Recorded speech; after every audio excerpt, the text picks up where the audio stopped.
Hi, and welcome to the third part of my Intrepid 4x5 journey.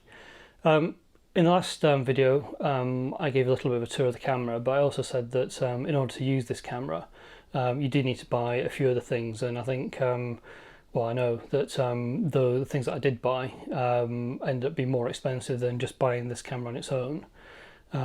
So what I thought I'd do is just give you a quick run through the things that I got to go with the camera, and in a later video I'll probably go into a bit more detail about some of them, because I think some of them do require, or it would be useful just to provide a bit more detail about why I chose what I chose, and some of the some of the thinking and indecision, to be quite honest, that went with that. So a quick run through then of the items that that I bought. Some of these I think you do need to buy, and some of them are probably optional extras, but I'll go through them anyway. Right, so you've got your Intrepid 4x5 camera, or for that matter any other sort of 4x5 camera. Probably the first thing you need to do is get yourself a lens. So the lens that I bought is a Nikkor SW 90mm. So I think roughly that's about a 22mm in 35mm terms. So it's quite a wide angle lens. This one is a maximum aperture of f8, and as you can see I bought this second hand, and I bought it with the lens board in place.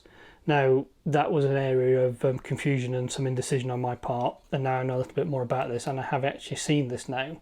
I can perhaps provide a little bit more some tips around actually buying these things, but this is definitely something that I will have a video on its own to talk about.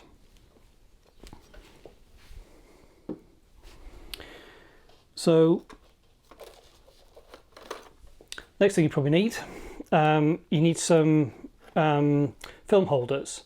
So these are large format film holders. I also bought these second hand as well. So I bought actually several packs. So I've got several of these, and you basically slide the films in, close those up, and then place them in the back of the camera. And I'll show you how to do all that sort of thing in a later video as well.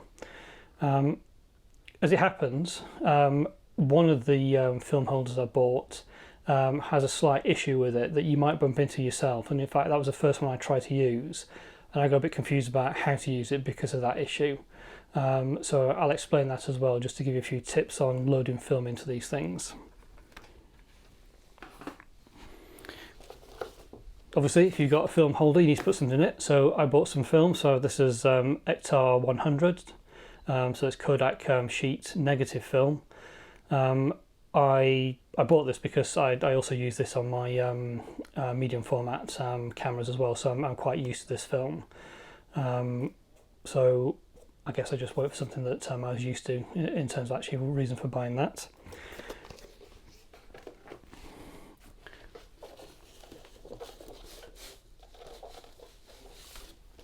So I should have put that a little bit closer. Another thing that you're going to need as well, this is probably not, you have a few options actually around this, but this is basically a dark cloth to put over your head while you're trying to focus the camera. This one I bought new. I think it might have been from Calumet. I'm not exactly sure. I will find out actually, and I'll put it in the video about where I actually got this from.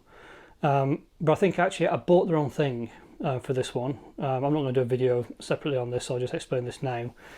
I probably should have bought one with that has elastic at either end, so you can basically easily sort of wrap it around the camera when you got it in front of you. So on the camera here, it would just basically wrap around that and be elasticated and connect with it. And you can also get them where they're sort of elasticated around here as well, so you end up in a sort of tube sort of shape. This is just a big heavy piece of cloth. So might try and get this altered so it has a bit of elastic on. So I think that definitely would make a difference, make it much more straightforward to block out the light in front of you. So that was the my dark cloth. This is probably an optional extra. I've just happened to have one of these anyway. This is a Hoodman Loupe Really the reason you might need this is just to help with focusing, because this one magnifies, so you can put it up against the ground glass at the back, look through there obviously, and you see a magnified image just to help with focusing. But I don't think that's necessarily a requirement to have that sort of thing, although I know a lot of I think a lot of large format photographers do use these, or possibly not this Hoodman style type, but basically something to magnify the image on the ground glass.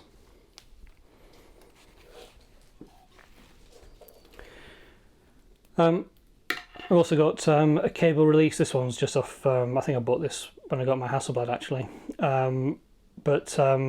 Yeah, I mean, just so I can basically screw this into the lens, and I don't have to touch the camera when I take a photograph. When I'm actually exposing the film. So just a basic mechanical shutter release. But you don't actually need this. You can still, there's a little flick on a little switch on the lens that you can use to basically expose a film that way. So that's something else that I've got for the camera. And then finally, excuse me, I should have put this a little bit closer, just like with the dart slides. I bought, as you can see, I bought this from Calumet. This is basically, sorry, Calumet, not Calumet. Anyway, right. So anyway, this is a change in tent, because basically you need somewhere when you let me get my dart slide back. So when you put the film into one of these, obviously you need to do that in absolute darkness. I don't have a dark room, and to be honest, I'm not at the moment. I'm not inclined to try and create myself a dark room. So what I bought instead was one of these tents that you can basically use, and they pop up.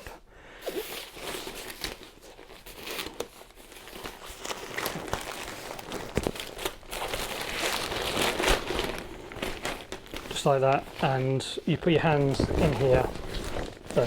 So you put your film in there and you zip it up, and as you can see, you've got somewhere to put your hands in, and you can change your film in complete darkness inside there.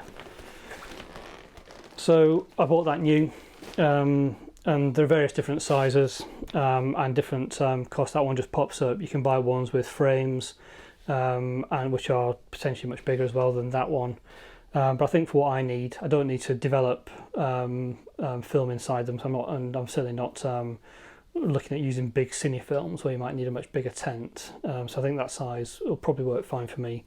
I've tried loading film in it already, and it seems to work okay. So I think that's probably it. So you can see you've got quite a collection of things here. So just to recap, obviously you need your lens. I bought a Loupe, dark slide film holders. I've got a cable release, pack of film,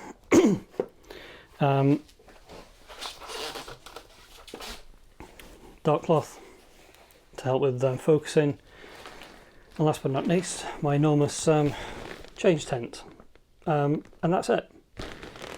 So in the next video, I'll probably talk a little bit more about this lens and why I chose this lens, and what other options I considered, and then I'll go on to show you how to load film into one of these, and maybe a little bit about the change tent, which I've just chucked on the floor now. Alright, thanks then. Thanks for watching, and hope you enjoyed that. If you've got any comments, any questions, observations, or anything you'd like me to talk about, then obviously put those in the comments below. But apart from that, I will see you soon. Alright, bye for now. Bye bye.